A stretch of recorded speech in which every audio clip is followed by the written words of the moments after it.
Pika. Pika. Pika. Pikachu. Hello everybody and welcome to an all new video with Espen 243, and this is going to be a great episode. I feel like it's going to be. I'm trying something new. I just tried to a few test recordings that I deleted of course afterwards to see if this headset and this headset can work together with this as the mic and this one as the sound, because I like this headset more, but I don't have any microphone beside from this one, so that's why I tried to do it this way. So that's just a try. But either way, we are now gonna watch an all new Death Battle episode. And yes, this does come. Yeah, episode has been out for a little while now, but I haven't been home, so I haven't been able to record it before now. But yeah, either way, it doesn't matter. For those characters that's going up to the Death Battle this time around, I have no idea who they are. So really, the only thing I know is that one of the characters actually comes from One Piece. The other one is from let's see if it says anything about it here. Doesn't really look like it, but it might be saying so during when I actually started recording, or I mean the video itself. So let's just jump into the Death Battle and see what we can get out of this. So that's enough. Alright, enough, I guess. Alright, guys, and let's start this off, because this is going to be amazing. I feel like it's going to be. Oh, the sound is so much better, guys. The cost headset is much better headset sound than this one. And today's combatants are two of the most skilled warriors to ever wield a blade. Zoro, the feared swordsman of the Straw Hat Pirates. And Erza Scarlet, the battle mage of the Fairy Tail Guild. He's Wiz and I'm Boomstick. And it's our job to analyze their weapons, armor, and skills to find out who would win a death battle. As a child, Zoro dreamed of becoming the greatest swordsman in the world. But he didn't just enroll at a dojo, he showed up, challenged everyone, and then just sort of stuck around. Zoro's dojo training sharpened his natural talent with a sword, but there was one person he could never quite manage to beat. His sensei's daughter, Kuina. They dueled a lot, and Kuina won every single matchup. All 2,001 of them. Damn, you think you would have gotten at least one in? Despite the constant defeat, Kuina and Zoro were very close friends. Together, they promised that someday one of them would become the world's best swordsman. And then she fell down some stairs and died, which just seems like an unacceptable way for a master swordsman to bite the dust. Does thin out the competition for world's best swordsman, though. True. I mean, that's how I became the world's best shotgun woodcarver. After Kuina's death, Zoro inherited her his skills. Seriously, Boomstick. Seriously. Oh, jeez. But he immediately found himself lost. With nothing better to do, he became a bounty hunter and wandered around the ocean until he ran into a weird, stretchy pirate kid. You mean Monkey D. Luffy, who brought Zoro onto his crew of Straw Hat Pirates.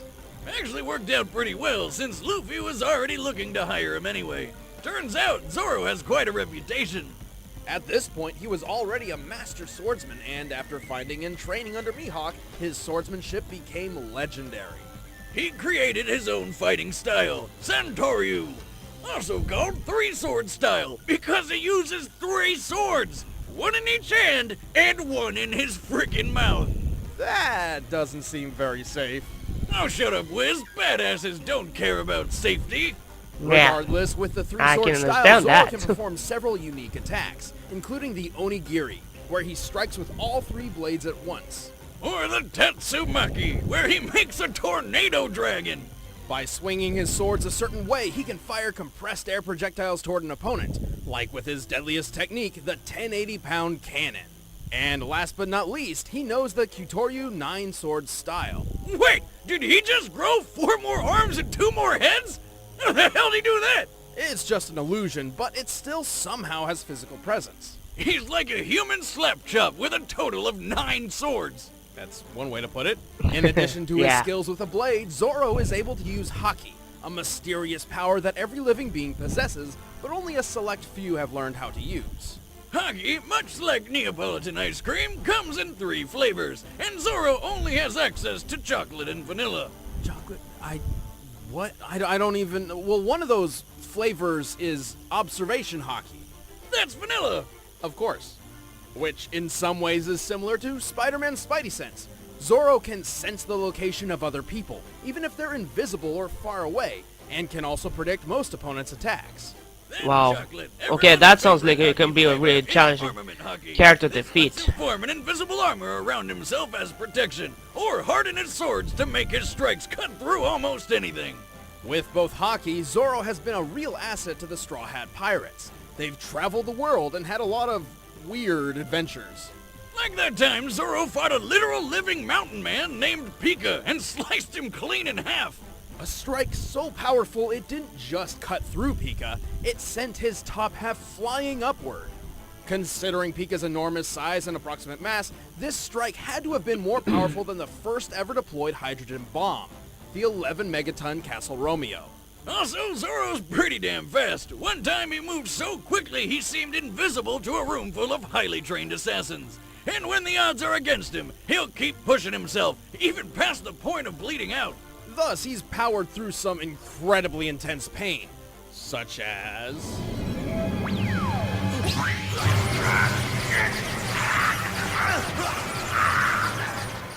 Holy shit! How the hell is he still standing after that? That's a good Yeah, question. After a could battle wonder with the Kuma, same. a bear man because this is One Piece, Zoro took on not only his own pain from near death, but also Luffy's, despite being told that doing so would surely kill him. But it just didn't. And he doesn't even brag about it. What a badass. Zoro is definitely the stoic badass type, but he can't do everything. He's a sword fighter above all, and prefers to fight up close and personal.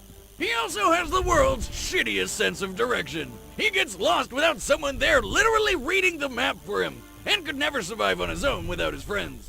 You might think Zoro would be more of a lone wolf type of guy, but no. Much like how Kuina's death spurred him on to become a great swordsman, it's his friends who keep him fighting. I set sail That for sounds only like a one great reason, to meet you. thing. And what is your goal? To beat you. Erza Scarlet grew up in a small rural town called Rosemary Village. It was pretty picturesque as far as childhoods go. Hold on, Wiz, I'm getting a premonition. Despite everything seeming perfect, something terrible happens. A murderous cult attacked, destroyed the city, and enslaved the children to build a tower to resurrect their evil overlord. There it is.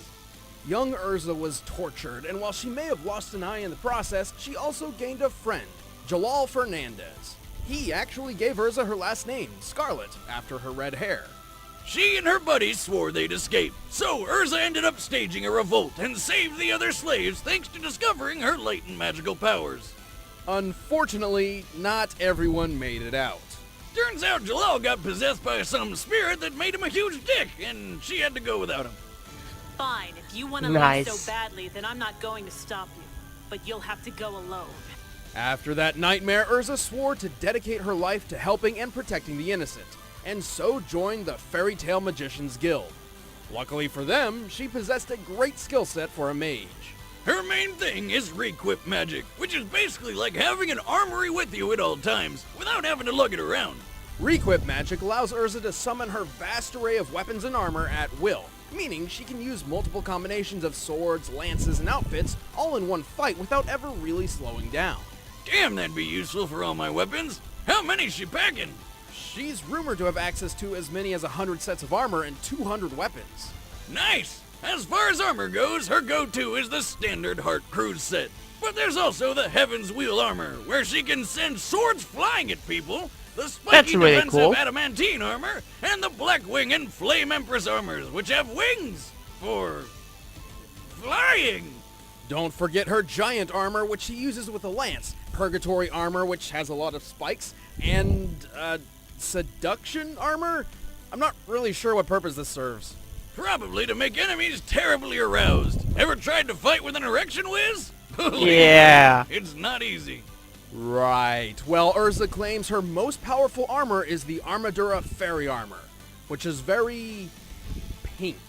These are fancy and all, but sometimes she doesn't even bother suiting up. If her back's against the wall, Erza equips her Clear Heart clothing. This enhances her speed and attack over defense, and channels all her magical energy into her katanas for a decisive blow.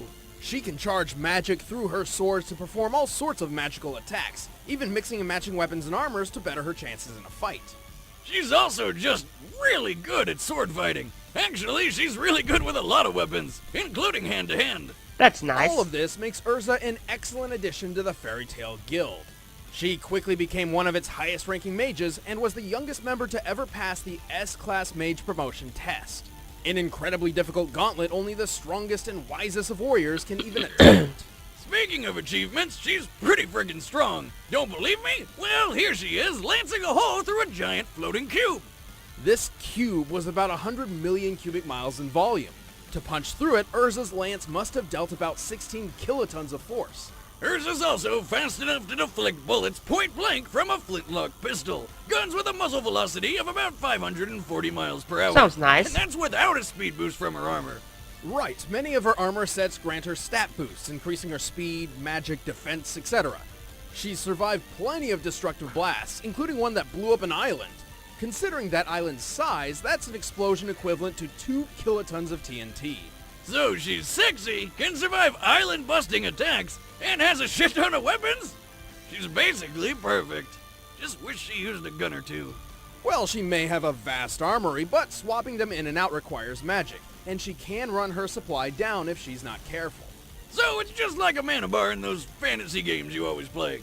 Exactly, though even when she's out of magic, she's still quite deadly in hand-to-hand. Like when she fought her alternate self from another parallel universe. That universe has a lot less clothing. Sign me up! But when you're among the best in the guild, you get the job done no matter the limits. I will Oh, withstand wow. any physical pain to protect the ones that I love. Alright, the combatants are set. Let's end this debate once and for all. It's time for a death battle! Let's pause that. Alright! What should I say about this one? Okay, this is...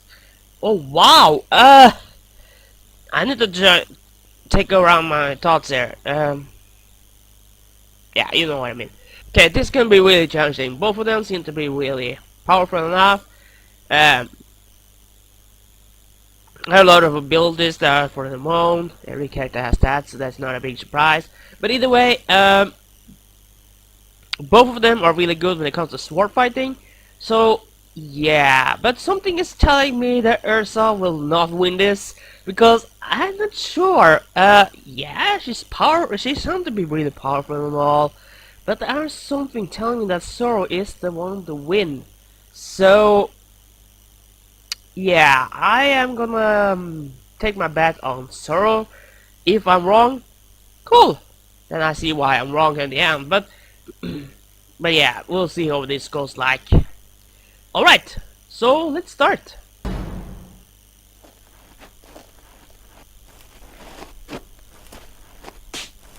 Oh, sorry, lady. Could you point me in the way of the shipyard? I've been looking around for hours. Aha! You're the one I'm looking for. Come peacefully and you won't be harmed. Sorry, I'm busy. Maybe later. Then we'll have to do this the hard way. I told you I'm busy! Fight! Well, I guess we're doing this now.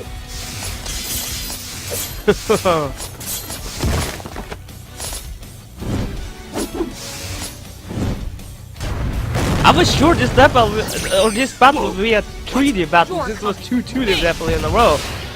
But another 2D battle too. That works. Neat trick. This works.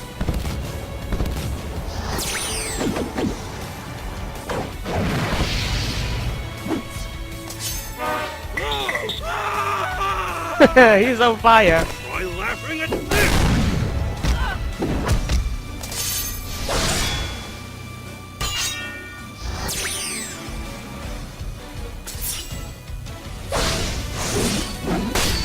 Oh wow.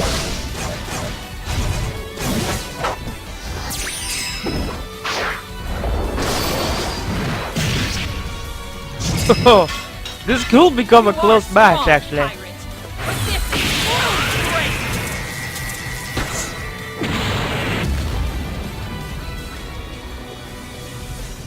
Wow, all the houses, everything. Fool. Nothing is worse than the loss of life. He's not dead yet. Don't start crying, woman. What? So much for all that true strength bullshit. I am pretty sure Zoro is about to win this. He should sound really much powerful I can than do this. Erza.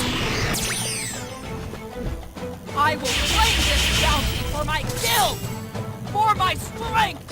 For my friends! Bring it on!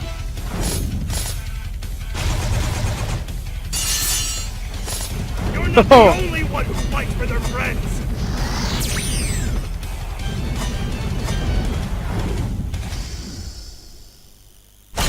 Oh!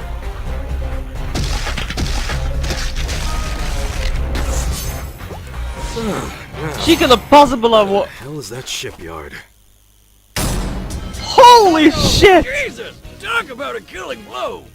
In the past, Erza could react to projectiles flying over 500 miles per hour, but Zoro could move faster than the eye could see. US Air Force tests have shown that a well-trained human eye can consistently spot and recognize an image in 1/220th of a second. So, in this case, Zoro would have had to move from point A to point B, which is about 57 feet, in 4.5 milliseconds. That's close to 9,000 miles per hour. That's more than 5 times faster than a bullet. Erza didn't really rely on speed anyway, and there's no evidence any of her armor magic could have helped close that wide of a gap. Speaking of her armor, Erza did have more options in defense and weaponry. Unfortunately for her, she was simply outclassed in damage dealt. Erza could withstand hits of about 2 kilotons, like the blast which destroyed that island. But Zoro has dished out much stronger blows than that. Slicing Pika in half, for example, was equivalent to 11.5 megatons. That's about 6,000 times bigger than anything Erza has survived.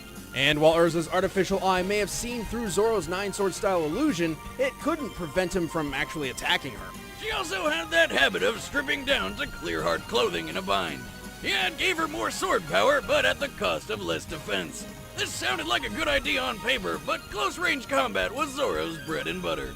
Erza was mostly self-taught, and while proficient with a blade, Zoro has trained with swords all his life. Even with the greatest swordsman in the world, an up-close duel was exactly what he was looking for. Yes, she won't be getting a fairy tale ending. The winner is Roronoa Zoro. I knew it. So, Next time who's next? on Death Battle. Nobody can break Death Battle. Except for one man. Deadpool? Hey guys, I'm Chad, I play Boomstick. I'm Ben, I play Wiz, and next time, Deadpool is back. Deadpool is back. God. And we're doing something a little different this time. We're going to be announcing his opponent on the Death Battle cast. Which, if you haven't heard, is a thing. We launched a podcast around Death Battle where we hang out, talk fights, and goof around. It's a lot of fun. Go check it out. Thanks, guys. Okay, guys. That... Oh my. Okay, guys, that was interesting. Really, really cool. Oh, wow. I have no idea what I should say about this episode. I was really enjoying it, of course. Oh, wow. Yeah, I know I've been holding this like a microphone now, but I just need to hold it this way. I had to take it off for a little bit. But either way, this wasn't an interesting death battle in itself. I just gotta say it was a really interesting death battle because, well, it was enjoyable, and I have correct, Zoro will win. But Deadpool is back in the next episode. So who could Deadpool be fighting against this time? Because Deadpool was against Deathstroke last time, and then, well, I guess it was okay and close enough at that point, but at the same time it was not, because Deadpool was, you know, much better. But either way, yeah, this could be a challenge. Well, I just hope I can get. Well, I hope I just get to know who is next or his next opponent is very soon. It's great to see another character make a return from earlier, if that makes sense. So anyway, I hope you guys did enjoy this video and my reaction to it. And I see you guys in the next video, whatever the next. Until then, guys, take care and stay awesome. And don't forget that the original video itself will always be linked in the description below, so you can check it out if you want it see it yourself without my reaction. And check out my second channel here, or somewhere on the screen that will pop up here now. Or just hitting the subscribe button and subscribe to my channel, which I think I said. But either way, and of course watching 2 other videos, random videos, like let's say one of the other Death Battle videos should come here, like my previous Death Battle episode should come here, so that will be interesting enough, guess. So I hope you guys did enjoy this, and I'll see you guys next episode. Take care everyone, and stay awesome.